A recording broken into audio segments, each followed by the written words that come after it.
ഇന്നത്തെ നമ്മുടെ video potato കൃഷിയെ കുറിച്ചാണ്.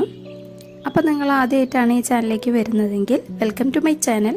അതുപോലെ നിങ്ങൾക്ക് ഈ വീഡിയോ ഹെൽപ്ഫുള്ളായി തോന്നിയാൽ ലൈക്ക് ചെയ്യാനും സബ്സ്ക്രൈബ് ചെയ്യാനും മറക്കരുത്. അപ്പം നമുക്ക് വേഗം വീഡിയോയിലോട്ട് കടക്കാം.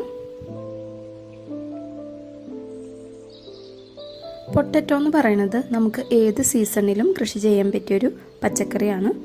എന്നിരുന്നാലും മഴക്കാലം കഴിയുന്നതോടുകൂടി കൃഷി ചെയ്യുന്നതായിരിക്കും നല്ലത്. കാരണം മഴക്കാലത്ത് കൃഷി ചെയ്യുമ്പോൾ മറ്റു മാസങ്ങളിൽ കൃഷി ചെയ്യുന്നതിനെ അപേക്ഷിച്ച് വിളവ് കുറവായിരിക്കും.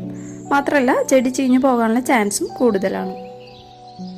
ഉരുളക്കിഴങ്ങ് നമ്മൾ കടയിൽ നിന്ന് വാങ്ങി കുറച്ച് ദിവസം കഴിയുമ്പോൾ അതിൽ ചിലതൊക്കെ മുളച്ചിട്ടുണ്ടാവും. ഇങ്ങനത്തെ പൊട്ടറ്റോസാണ് നമ്മൾ നടാനായിട്ട് എടുക്കേണ്ടത്.